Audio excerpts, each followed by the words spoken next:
12 Kasım Doğu Türkistan İslam Cumhuriyeti'nin kuruluşunun yıl dönümü ve Doğu Türkistan Bağımsızlık Hareketi'nin meşruiyetini ispatlayan yegane tapusudur. Kaşgar'da 12 Kasım 1933'te kurulup yıkılan Doğu Türkistan Cumhuriyeti tekrar 12 Kasım 1944'te Gulca'da kurulmuş, daha sonraları Rus ve Çin işbirliği ile 1949'da Çin işgaline geçmiştir. Doğu Türkistan'ın kuruluş yıl dönümü sebebiyle İsviçre, İstanbul, Fransa başta olmak üzere dünyanın birçok bölgesinde anma geceleri düzenlendi. Doğu Türkistan Cumhuriyeti'nin kuruluş yıl dönümü kutlu olsun. Libya, Kazakistan, Özbekistan ve Tacikistan vatandaşlarının Türkiye'de tabi olduğu vize rejimi hakkındaki Cumhurbaşkanı kararları resmi gazetede yayımlandı. Cumhurbaşkanı kararı ile Kazakistan, Özbekistan ve Tacikistan'ın umuma mahsus pasaport hamile vatandaşlarının Türkiye'ye yapacakları seyahatlerinde her 180 gün içinde 90 günü aşmamak kaydıyla 30 gün olan vizesiz kalış süreleri 90 güne çıkarıldığı bildirildi.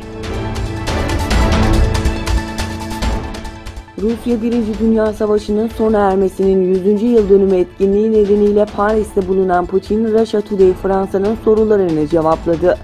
Putin, Avrupa güçlü bir ekonomik oluşum ve ittifak. Bu nedenle üye ülkelerin savunma ve güvenlik alanlarında bağımsız ve egemen olma isteği çok doğal. Bunun çok taraflı dünyada olumlu bir gelişme olduğunu düşünüyorum dedi. Ayrıca Putin, Fransa Cumhurbaşkanı Emmanuel Macron'un kurulmasını önerdiği Ortak Avrupa Ordusu'nun çok kutuplu dünya düzenini pekiştirmeye katkı sunacağını ifade etti.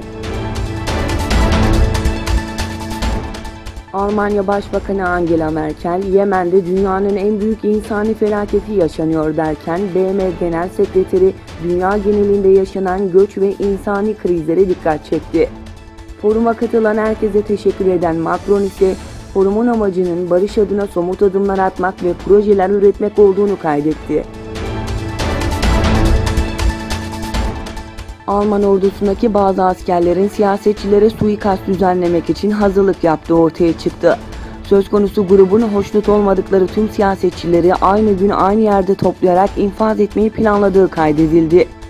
Alman Focus dergisinin haberine göre Suriyeli sığınmacı kılığına giren ve terör saldırıları planladığı iddia edilen ordu mensubu Franco hakkında soruşturma yürüten Alman Federal Kriminal Dairesi çok daha büyük bir komployu ortaya çıkardı.